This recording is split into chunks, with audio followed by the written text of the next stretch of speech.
15 জন সদস্য নিয়ে গঠিত হল এসডিপি এর রাজ্য কমিটি। নবনির্বাচিত সভাপতি হলেন দমকলের তৃতীয় সন্তান হাকিকুল ইসলাম। রবিবার ঐতিহাসিক নবাবী সহ লালবাগ সেমিনার হলে অনুষ্ঠিত হয় রাজ্য প্রতিনিধি পরিষদ। আগামী 3 বছরের জন্য 15 জনের রাজ্য কমিটি গঠন করা হয়। এদিনে সবাই অতিথি হিসেবে উপস্থিত ছিলেন এসডিপিআই সর্বভারতীয় সহ সভাপতি মোহাম্মদ শাফি, সর্বভারতীয় সাধারণ সম্পাদক ইলিয়াস মোহাম্মদ থম্বে, জাতীয় কমিটির সদস্য ইয়ামউদ্দিন। এদিনের প্রতিনিধি পরিষদে বিভিন্ন জেলা থেকে প্রায় 150 শতাধিক প্রতিনিধি যোগদান করেন। প্রাক্তন রাজ্য সভাপতি তায়েদুল ইসলামের হাত দিয়ে পতাকা উত্তোলনের মধ্য দিয়ে সভার সূচনা হয়। নতুন রাজ্য সভাপতি হিসাবে নির্বাচিত হন হাকিকুল ইসলাম, সহ সভাপতি তায়েদুল ইসলাম, স্বপন কুমার বিশ্বাস ও আব্দুল কাইয়ুম খান, সাধারণ সম্পাদক মোহাম্মদ হাসিবুল ইসলাম ও মোহাম্মদ কামাল বশিরুজ্জামান, সাংগঠনিক সাধারণ সম্পাদক সুমন মণ্ডল, সম্পাদক মোহাম্মদ শারুর আলম, মাসুদুল ইসলাম ও শাবনাম মুস্তারি, কোষাধ্যক্ষ মোহাম্মদ আফতাব আলম এবং 4 জন কমিটির সদস্য যথা হাবিবুর রহমান, মোহাম্মদ ইব্রাহিম, একেএম গোলাম মর্তজা ও তুহিনা পারভিন। এদিনের এই রাজ্য প্রতিনিধি পরিষদের এই 15 জন সদস্যের রাজ্য কমিটি গঠন হয়। দেশের সংবিধানকে ধ্বংস করে মনুবাদী সংবিধান চালু করতে চাইছে আর এসএস নিয়ন্ত্রিত বিজেপি সরকার। এই সংবিধানের অধীনে দ্বিতীয় শ্রেণীর নাগরিক হবেন মুসলিম, আদিবাসী, দলিত মানুষেরা। তারা কর্পোরেট জগতের দাসশ্রমিকে পরিণত হবেন।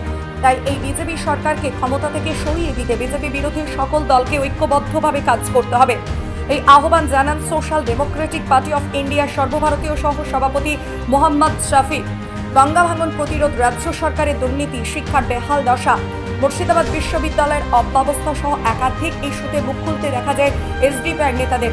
সাংবাদিকদের মুখোমুখি নবনির্বাচিত রাজ্য সভাপতি হাকিকুল ইসলাম কি বললেন, বিস্তারিত শুনুন। Party cadre base political party,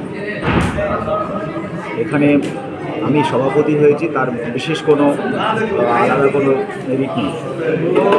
cadre এর যতটা মূল্য পার্টি আমারও ততটা মূল্য। ফলে পার্টির টোটাল পশ্চিমবঙ্গের সমস্ত ক্যাডারকে ধন্যবাদ জানাচ্ছি। তারা তাদের পার্টির কাজে আরও বেশি একগ্র হোক, এই আহ্বান রাখতে। আগামী দিনে আপনার লক্ষ্য কী থাকবে, কী কী পরিকল্পনা রয়েছে? আমরা জানি পশ্চিমবঙ্গ বর্তমানে হিন্দুত্ববাদের প্রতিযোগিতা চলছে। বিজেপি যেমন উগ্র হিন্দুত্বের যে রাজনীতি করছে, মেরুকরণের যে রাজনীতি করছে, মানুষের মধ্যে বিভেদ তৈরি করে ভোট বাড়ানোর যে পলিটিক্স করছে, সেটা থেকে মানুষকে দূরে সরিয়ে সাম্প্রদায়িক সম্প্রীতির বাংলা তৈরি করা, ধর্মনিরপেক্ষ বাংলা তৈরি করা, বাংলায় সংবিধানের শাসন ফিরে আনা, আইনের শাসন ফিরে আনার জন্য পশ্চিমবঙ্গের জনগণকে নিয়ে আন্দোলন করা, মুভমেন্ট করা, পশ্চিমবঙ্গের জনগণকে সাথে নিয়ে পশ্চিমবঙ্গে আইনের শাসন প্রতিষ্ঠা করাই মূল লক্ষ্য। দুর্নীতির ভাগ আছে, তাতে আবাস এবং শিক্ষা, আপনি যে দুটো দুর্নীতির কথা বলেছেন, তাতে আমার কাছে শিক্ষার দুর্নীতি হচ্ছে সবচেয়ে গম্ভীর। কারণ শিক্ষা ব্যবস্থায় যদি দুর্নীতি হয়, তাহলে আগামী প্রজন্ম পশ্চিমবঙ্গের যে ক্রিয়েটিভিটি সেটা ধ্বংস হবে, পশ্চিমবঙ্গের ফিউচার ধ্বংস হবে। ফলে পশ্চিমবঙ্গের যত দুর্নীতি হয়েছে, সমস্ত দুর্নীতিকে গুরুত্ব অনুসারে যদি বিচার করা যায়, তাহলে ছাপিয়ে যাবে পশ্চিমবঙ্গের শিক্ষা ব্যবস্থার দুর্নীতি। এখনও বহু শিক্ষা প্রতিষ্ঠান অলরেডি বন্ধ হয়ে গেছে এবং বহু শিক্ষা প্রতিষ্ঠান বন্ধ হতে চলেছে শিক্ষকদের অভাবে। ফলে সে দুর্নীতি বিষয়ে জনগণকে সচেতন হতে বলবো, পশ্চিমবঙ্গ সরকারকে বলবো অবশ্যই তারা যেন এই দুর্নীতিকে বন্ধ করে সত্যিকারের পশ্চিমবঙ্গে যে শিক্ষার পরিবেশ সেটাকে আরও বেশি ভালো করে, সমস্ত শিক্ষা প্রতিষ্ঠানে পর্যাপ্ত শিক্ষক নিয়োগ করে এবং শিক্ষার পরিবেশকে ফিরিয়ে আনে। হয়েছে একটা হচ্ছে মুর্শিদাবাদ যে কাটরা মসজিদ, তাতে 1988 সালে 24শে জুন যে 27 জন মানুষকে হত্যা করা হয়েছে, তাদের প্রতি সম্মান জানানো হয়েছে। পাশাপাশি শিক্ষা ব্যবস্থায় যে দুর্নীতি সেটাকে বন্ধ করার জন্য রেজুলেশন হয়েছে। নদী ভাঙন তা নিয়ে কেন্দ্র সরকারের যে অবহেলা গাফিলতি, নদী ভাঙনের কোনো রিসেন্ট যে বাজেট হয়েছে তাতে নদী ভাঙন নিয়ে কোনো অ্যালটমেন্ট নাই, সেটা নিয়ে রেজুলেশন হয়েছে। কেন কোনো নতুন বাজেটে কেন নদী ভাঙন নিয়ে কোনো অ্যালোকেশন হয়নি, এরকম 5খানা বিষয়ের উপরে রেজুলেশন হয়েছে। ধন্যবাদ। সেই নতুন কার্যকরী যে কমিটি গঠন হলো, আজকের যে প্রতিনিধি পরিষদ তারা থেকে বেশ কয়েকটি গুরুত্বপূর্ণ রেজুলেশন নিয়েছে।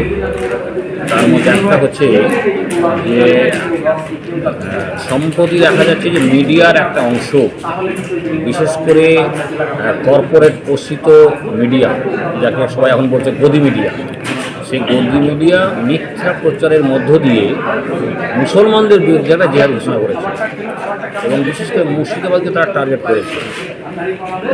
এই টার্গেটের লক্ষ্য হিসাবে তারা বলছে যে গোটা মুসলিম সমাজই আস্তে আস্তে সন্ত্রাসী হয়ে উঠছে।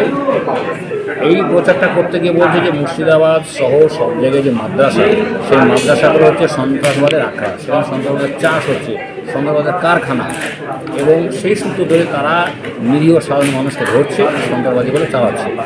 তো এই পুরো ঘটনার তীব্র বিরোধিতা করা হয়েছে আজকে এই প্রতিনিধি পরিষদের সিদ্ধান্তে।